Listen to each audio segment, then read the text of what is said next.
The afternoon sun hung low over the quiet Phoenix neighborhood as the taxi slowed to a stop in front of the two-story house that had been Isabella's pride for more than 3 decades. The world looked unchanged from the car window, the pale stucco walls, the trimmed hedges, the stubborn roses still blooming beside the walkway. But something in the air felt off, like a tune slightly out of rhythm. Her hands trembled as she reached for the cane resting beside her. The hospital had left her weaker than she cared to admit. 21 days of fever, infection, and sterile walls had drained more than just her strength. But she was home now, she told herself. Home was healing. Home was where Richard would be waiting with a smile, where Veronica's polite voice would welcome her back. She could almost hear her late husband Anthony's laughter echoing from the kitchen, teasing her about fussing over the roses again. The thought warmed her as the driver climbed out to retrieve her suitcase. "Need help to the door, ma'am?" he asked kindly, eyeing the cane. "Just to the steps," Isabella answered, her throat dry from hospital air. "My son should be waiting." She forced a small smile as she paid him, clutching the envelope of discharge papers in her coat pocket. The paper crinkled, a small, irritating reminder of her fragility. She was 67, widowed, recovering from hip surgery, and had spent the last 3 weeks fighting both pain and loneliness. Now, at last, she was ready to return to the life she'd built so carefully. The taxi rolled away, just as the front door opened. Relief flooded through her, until she saw her son's face. Richard stood in the doorway, tall and broad-shouldered, the very image of his father except for his expression. Cold, closed, almost mechanical. "You shouldn't have come today," he said, stepping into the light. "We thought you'd arrive tomorrow." His tone wasn't warm, not even neutral. It was controlled, as though he were rehearsing lines. Behind him, Isabella caught the silhouette of Veronica, perfectly composed, her golden hair gleaming under the chandelier. And then 2 unfamiliar shapes moved in the background, Veronica's parents, Raymond and Claudia Sterling. Isabella's heart fluttered in confusion. "What's going on?" she asked softly, gripping the handle of her cane tighter. "Why are they here?" Richard didn't answer immediately. Instead, he stepped outside and closed the door halfway behind him, blocking her view of the living room. "Mom," he began, glancing briefly over his shoulder, "things have changed while you were in the hospital. The house isn't yours anymore." The words hit harder than the pain in her hip. For a moment, she thought she'd misheard him. "What are you saying?" she asked, her voice trembling. "Of course it's mine. Your father and I. It's been transferred," he interrupted. "Everything's signed. Veronica's parents needed a place, and you can't handle this property alone. It's better this way." His tone was almost businesslike, detached.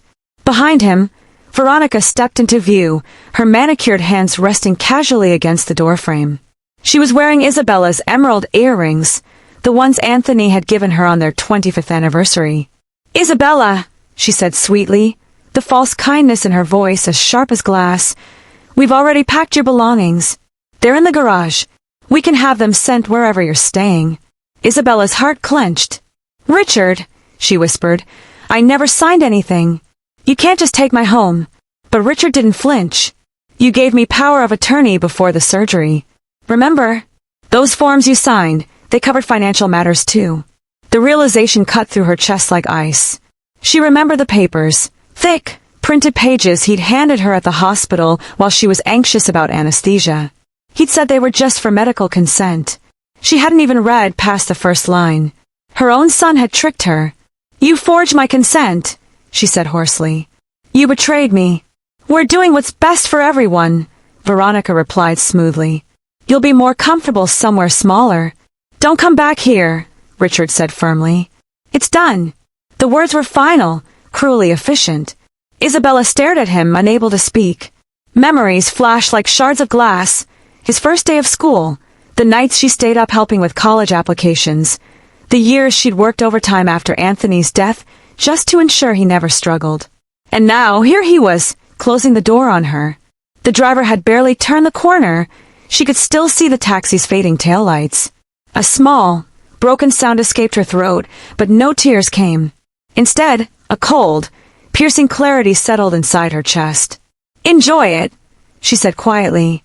"Enjoy everything." Richard's brow furrowed, confusion flickering across his face, but she had already turned away. The air was heavy as she limped back toward the sidewalk, each step a battle between pain and pride. Her heart was splintering, but her mind, her trained, disciplined mind, was sharpening. She had once spent decades overseeing bank compliance, uncovering patterns of deceit and numbers that others missed. That part of her wasn't gone. It had just been sleeping. She reached into her bag and pulled out her phone. Not to call the police, not yet. There would be time for that. Instead, she sent a simple message, Plan B. When the taxi returned, she climbed in without looking back at the house. Behind the windows, she could still see faint shapes moving, Veronica's pale hand gesturing, Richard's profile framed by the golden light. The home she had built, the memories she had cherished, were no longer hers. But the game wasn't over. As the car pulled away, the sun dipped below the horizon, casting long shadows across the street. Isabella sat in silence, one hand pressed against the hospital papers in her pocket, the other gripping her phone like a weapon. She didn't yet know how she would take everything back, but one thing was certain she would. The hotel room smelled faintly of antiseptic and old carpet, but it was safe. That was all that mattered. Isabella sat on the edge of the narrow bed, her cane leaning against the nightstand, staring at the wall as if sheer concentration could erase what had happened. The sterile silence pressed against her ears. It wasn't the physical pain that hurt most, it was the betrayal. 3 weeks ago, she had gone into surgery believing her son would handle her affairs with love and integrity. Now, she realized how naive that trust had been. Her phone buzzed on the bed beside her. The message was short, like the woman who sent it, I'm on my way. Don't talk to anyone. Gee, relief flickered through her chest. Gloria Evans, her best friend of 40 years, the only person who knew the depth of Isabella's caution when it came to money. They had built their careers together. Isabella in banking compliance, Gloria in law, and both understood that trust was a currency more fragile than any stock. When Gloria said Plan B, she meant it literally. The two of them had drafted contingencies for every imaginable emergency, fraud, health, inheritance issues, mostly as an intellectual exercise. Isabella had never thought she'd actually need them. A soft knock broke the silence. When Isabella opened the door, Gloria stepped in briskly, her gray suit immaculate despite the late hour. Her silver hair was tied back in a sleek bun, and her dark eyes flashed with fury. Those miserable vultures! She hissed, setting her briefcase on the desk. Are you all right? Isabella's lips trembled into something that was supposed to be a smile. Physically. Barely. Emotionally. She shook her head. No, Gloria crossed the room and took her friend's hands gently. You will be, she said firmly. Now sit. We have work to do. The lawyer opened her briefcase and began pulling out a cascade of documents, copies of the trust Anthony had set up before his death, banking statements, digital transaction logs. The sight of the paperwork was oddly grounding. Numbers and contracts were a language Isabella understood. I've already started reviewing your trust, Gloria said. Anthony was meticulous. The house was held under a revocable trust in your name. Richard couldn't have legally transferred it without your explicit consent. That gives us leverage. Isabella nodded slowly. So it's reversible. It will take time, Gloria admitted, scanning a document. Weeks, maybe months, depending on how dirty they play it. But Isabella, there's something else. She pulled out a second folder and slid it across the desk. While reviewing your accounts, I found several large withdrawals made while you were hospitalized. Over $200,000. Isabella frowned and reached for the folder, her old analytical instincts kicking in. She flipped through the statements quickly, her trained eyes catching the inconsistencies instantly. The withdrawals were made to accounts she didn't recognize, digital transfers authorized with her electronic signature. These were processed while I was sedated, she whispered. In the ICU. Gloria's voice softened. I know. They forged your digital approval. Whoever did it knew your systems, your access methods. Richard, Isabella said quietly, her throat tightening. He handled my passwords for the hospital paperwork. He must have used the same credentials. Gloria sat beside her, her anger restrained but visible. It gets worse, she said grimly. My assistant did a background check on the Sterlings.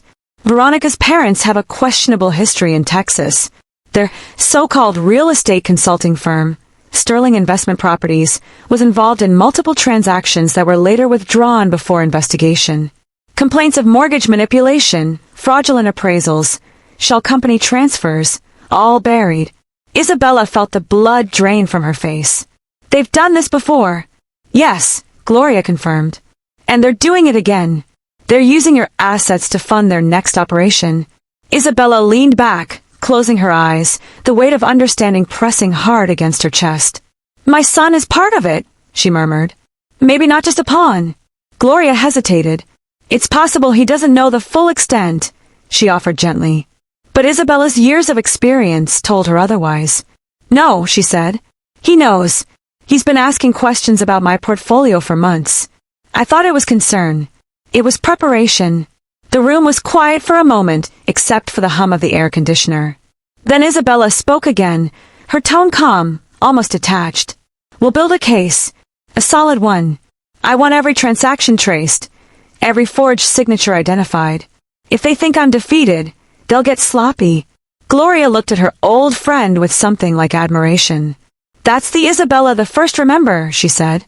Ruthless when cornered. Isabella almost smiled. They wanted a helpless old woman, she said softly. They'll get something else instead. Gloria leaned forward, opening her laptop. I've already contacted someone in the FBI's Financial Crimes Division discreetly. If this is part of a larger fraud scheme, they'll be interested. But we'll need proof that Richard and Veronica were directly involved. Isabella nodded slowly. We'll get it, she said. But not yet. Let them believe they've won. She stood, using the cane to balance, and walked to the window. The Phoenix skyline shimmered faintly in the distance, dotted with golden lights. They think I'm broken, Gloria, she said quietly. But they've only made me careful. Her reflection in the glass looked older than she remembered. Fragile, yes, but behind the wrinkles and hospital pallor, her eyes gleamed with something sharp, cold, and calculating. When she turned back to Gloria, she looked steadier than she had in weeks. Tomorrow, she said, we start tracing the money. Every cent. Gloria nodded, already typing.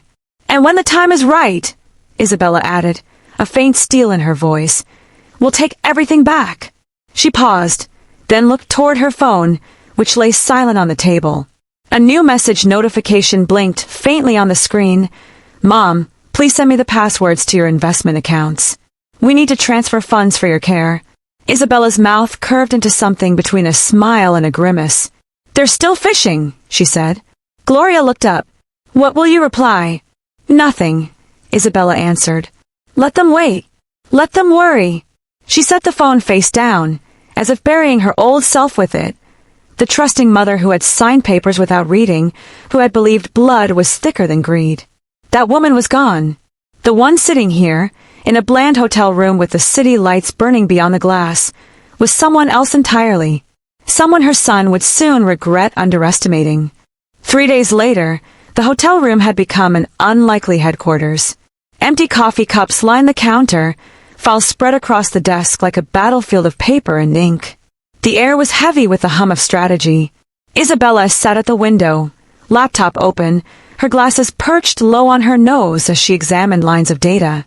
Gloria moved methodically around the room, alternating between phone calls and furious typing. The two women had fallen back into a rhythm that felt both familiar and empowering, two professionals reclaiming control in the face of betrayal.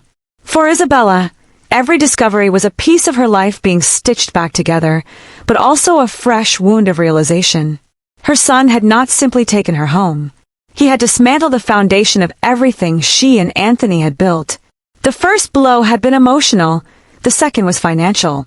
But the third, what they uncovered next, was systemic. You have to see this, Gloria said suddenly, her tone sharp.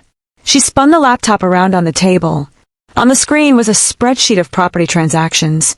These are public records from your neighborhood, she explained. I started checking after seeing the title transfer for your house. Isabella leaned forward, scanning the data. Third property from the bottom, Gloria pointed. Isabella's eyes followed the line and froze. The Miller family's home, just 2 houses down, had been sold 3 months ago to a company called Sterling Investment Properties, LLC. Her pulse quickened. "That's Veronica's parents' company," she said. Gloria nodded grimly. "And it gets worse. The Hendersons across the street sold to them last month. And the retired couple on the corner, under contract." Isabella felt a chill run through her. "They're buying the whole block." "Exactly," Gloria said, tapping another tab. "And look at this." She opened a zoning proposal filed with the city planning department 2 weeks ago, while Isabella was still in the hospital. They've submitted a request to rezone the entire area from single-family residential to mixed-use commercial. Isabella's hand went to her mouth. The neighborhood had been perfectly positioned on the edge of downtown Phoenix's redevelopment zone. With commercial zoning, property values would triple, maybe more. "They're using my house as their base of operations," Isabella realized. Once they control enough of the block, they'll have the votes to push through the zoning change. 15 to 20 million in profit, easily, Gloria said. But they needed startup capital for the first purchases. Guess where that came from? Isabella didn't need to ask. "My accounts," she whispered. The cruelty of it twisted inside her chest. They hadn't just stolen from her, they had used her life savings to destroy the community she loved. Her neighbors, mostly retirees living on fixed incomes, had probably been pressured into selling by the same manipulative tactics the Sterlings had perfected in Texas.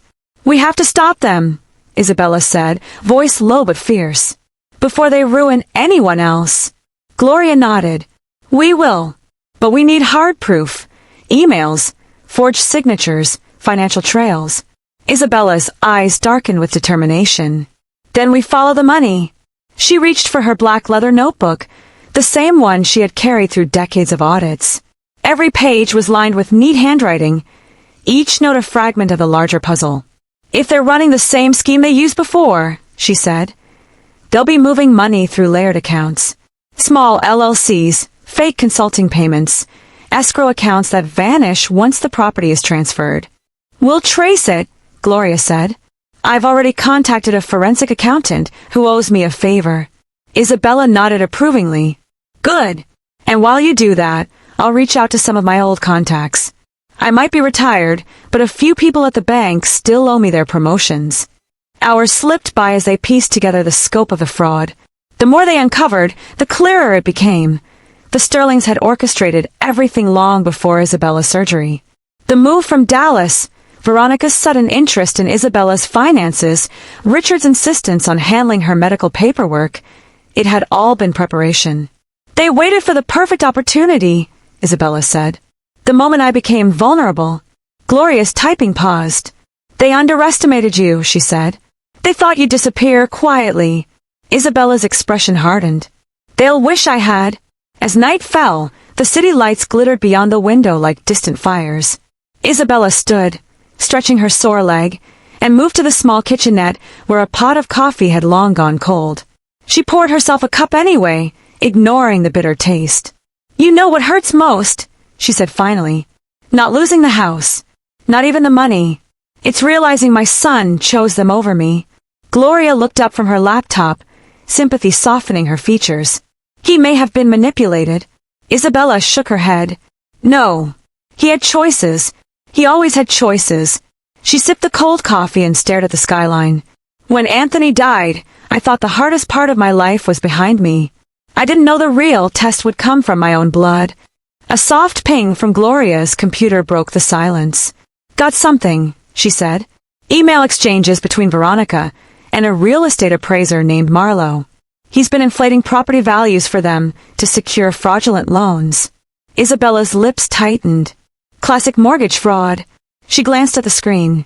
"And if Marlowe's involved, there'll be a digital trail, wire transfers, payment records." Gloria nodded. "Exactly. We'll document everything." She clicked a few more keys, then looked up. "We need to decide something, Isabella. When the time comes, do you want Richard prosecuted with them?" Isabella's face was unreadable for a long moment. Then she answered softly, "Yes." Gloria blinked. "No hesitation." "He made his choice," Isabella said.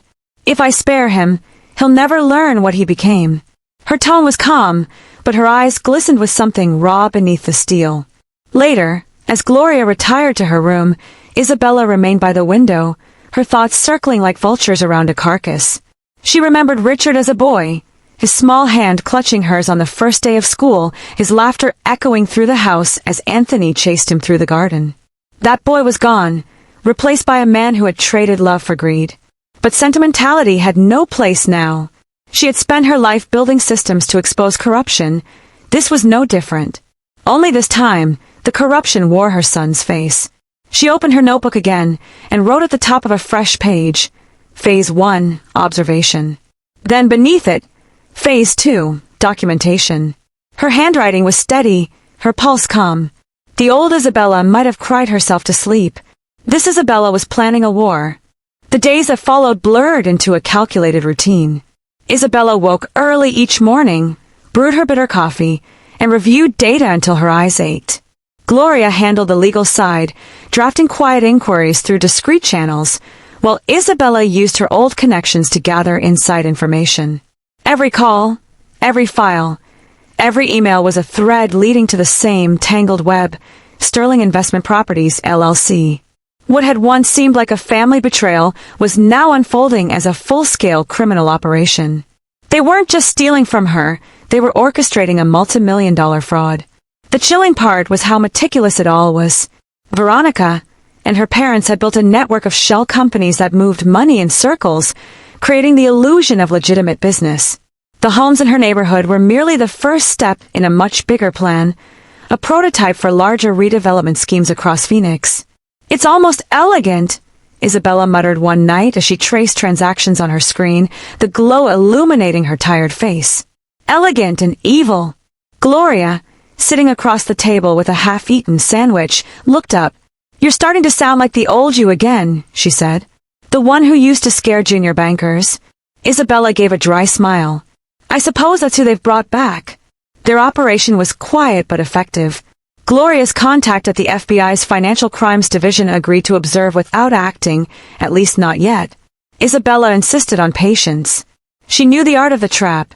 If they struck too early, Richard and the Sterlings would find ways to hide or destroy evidence.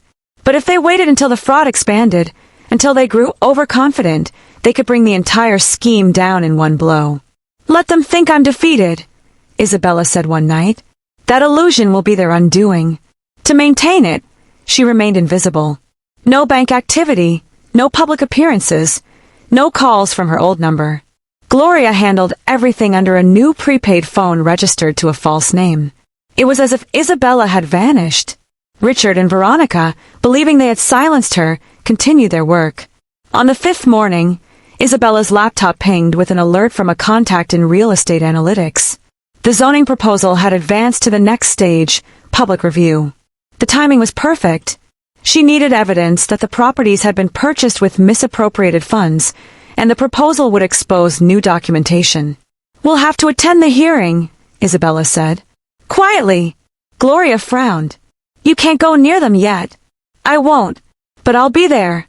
Isabella's tone left no room for argument. She arranged a wig and a pair of oversized glasses, a disguise that felt ridiculous yet necessary.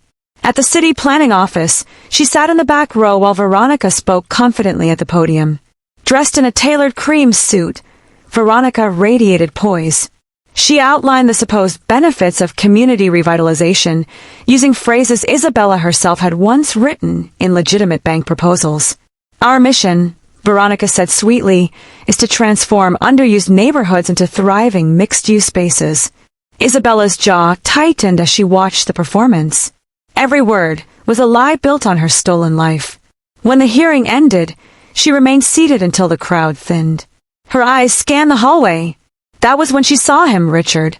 He stood beside Veronica, smiling faintly, his hand resting on her back in quiet partnership. For a moment, the world tilted. She had imagined this confrontation 100 times, but seeing him in person, looking healthy, confident, utterly unburdened by guilt, it burned deeper than she expected. Gloria had followed her gaze. "Not yet," she whispered, touching Isabella's arm. "He's not worth breaking the plan." Isabella nodded stiffly, her grip tightening on her cane. "He's worth the wait," she said under her breath. They left through the side exit, unnoticed, just as Raymond and Claudia joined the couple. The four of them laughed as they walked toward the parking lot, oblivious to the eyes watching from the shadows. Back at the hotel, Isabella's calm cracked for the first time. She slammed her cane against the table, making Gloria jump. "He wore Anthony's cufflinks," she said, her voice trembling with rage. "He stood there beside them, parading my husband's memory while stealing everything he built." Gloria said nothing for a moment, then quietly poured her a glass of water. "Anger's useful," she said evenly, "but only if you channel it." Isabella sat heavily, breathing through the fury.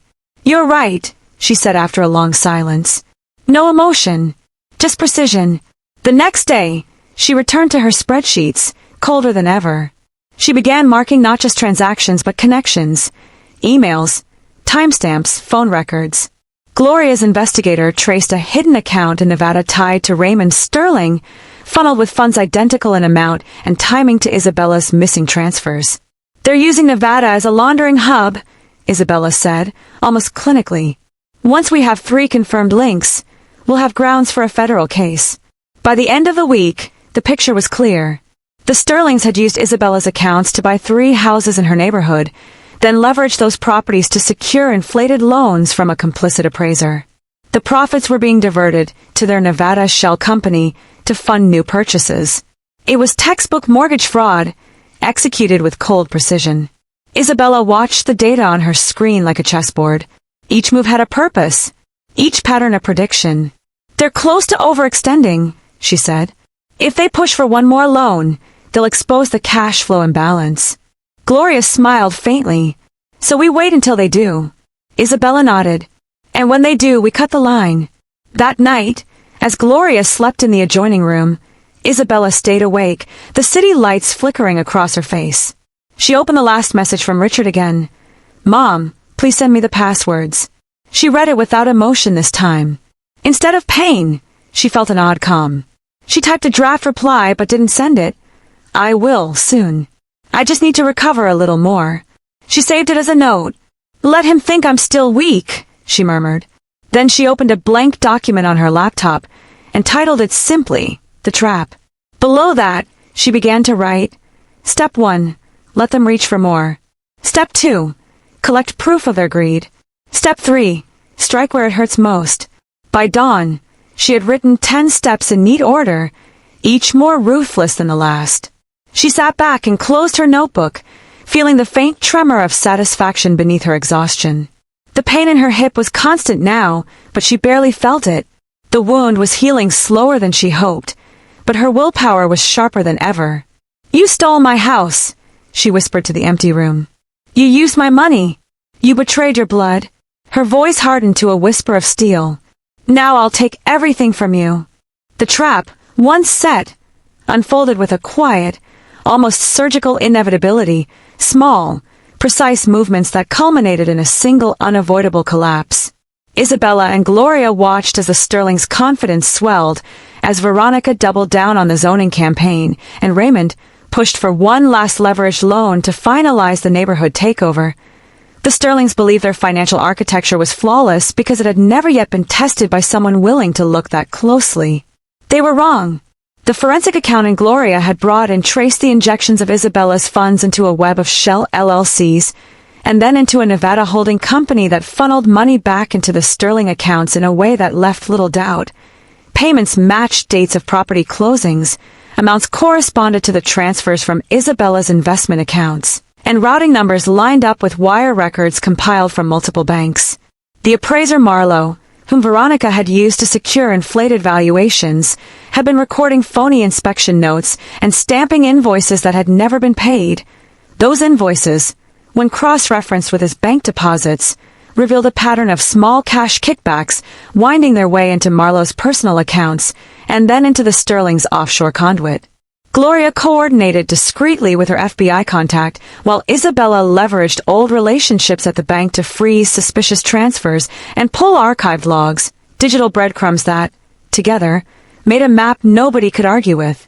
When the FBI finally moved, it was with the calm ferocity of people who had been handed the full picture: simultaneous raids, search warrants, and the polite but decisive knocking on doors at dawn. They found ledgers, laptops with deleted emails recovered by forensic teams, and stacks of settlement checks that had been rerouted to shell entities. They found, most damningly, electronic copies of power of attorney forms and doctored digital signatures that matched the very ones used to empty Isabella's accounts. Richard, when officers took him in, did not resist. He sat on the kitchen counter of the home he had once called his and watched, stunned, as the world he had carefully curated collapsed into ordered evidence. There was no dramatic shouting match between mother and son in that moment, only a brittle silence and the quiet presence of consequences. At the preliminary hearing, with the neighborhood watching from a distance and the press circling like scavengers, Isabella testified with the composed, exacting calm of a woman who had spent decades translating chaos into patterns. She read through the financial timeline she and Gloria had prepared, pointing to each link and explaining, with the clarity of someone who knew every compliance protocol backwards, how the transfers were executed and why the appraisals had been inflated. She had thought often about mercy during those long nights of tracing money and testimony, about sparing Richard, about giving him the chance to atone privately, but when the question faced her in court, she felt only the hard, clear truth. Choices of consequences, and protecting him from the law now would have shielded the Sterlings from the collapse that needed to happen for justice to be served. Her testimony helped secure indictments not just for the Sterlings and the appraiser, but for several complicit third parties who had enabled the fraud, and it led to a plea deal for Richard that cut years from his potential sentence but required full restitution and a public acknowledgement of wrongdoing. He wept when he read the terms, not in the dramatic, theatrical way of a man playing for sympathy, but with a rawness that felt like regret, finally finding a voice. The community, once rescued by the federal injunctions that froze the zoning change and reversed the fraudulent transactions, rallied around Isabella in a way she had not expected. Neighbors she barely knew stopped by with casseroles and eyewitness affidavits. People who had once been quietly intimidated into selling their homes now spoke up about pressure tactics and misleading documents. And the city council hastily withdrew the rezoning proposal once the fraud was exposed, embarrassed by how close it had come to converting a living neighborhood into a speculative playground. Returning to her house after the legal dust settled was a bewildering, complicated moment. She walked through rooms that held Anthony's laughter like dust motes in the sun, saw Veronica's discarded shopping bag still hanging in a closet as if a phantom presence had paused its life and vanished, and found her roses a little ragged from neglect but stubborn as ever. The house smelled faintly of lemon cleaner and lavender. Gloria, ever practical, had overseen the initial inventory and had stored Isabella's packed boxes in a secure facility, everything accounted for and catalogued. There was no triumphant pageant of reclaimed property, no cinematic, sweeping reunion, but there was the quiet satisfaction of a life's work partially restored, of legal documents corrected and accounts returned, of neighbors who kept watch and testified that they would no longer be quiet when predatory schemes came knocking. Richard, when he visited months later under the terms of his restitution agreement, was a smaller man in many ways, older in his eyes, quieter in his hands. He did not ask for forgiveness. Instead, he asked only for permission to try to make amends in the ways the court allowed him to: community service, public financial literacy talks under supervision, working in a program for at-risk youth so that his mistakes might teach instead of merely punishing. Isabella listened to him with the careful, courteous attention she had given thousands of clients and colleagues over the years, then offered a form of pragmatic compassion. She would not pretend the rupture could be mended overnight, but she would not compound punishment with cruelty. Reconciliation, she had learned at the cost of nights spent awake tracing wires, had to be earned. In the long aftermath, she rebuilt not only her home but a new rhythm in life. She took up gardening again with a stubborn patience.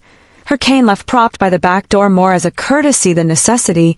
She began attending community planning meetings to make sure predatory developers could not easily manipulate zoning again, and she volunteered with a local elder advocacy group teaching neighbors how to spot financial abuse before it started. Gloria stayed close, a permanent fixture at Sunday dinners and legal clinics, their friendship deepened by the shared ferocity of the fight they had undertaken. Sometimes, in the warm glow of the kitchen, they'd laugh in short, astonished bursts at the absurdity of the world, how easily systems meant to protect could be twisted, and how stubbornly people could choose greed over kin. Isabella would never reclaim the years lost to betrayal, nor would the scar of her son's choice ever vanish, but she discovered new strength in a life rearranged.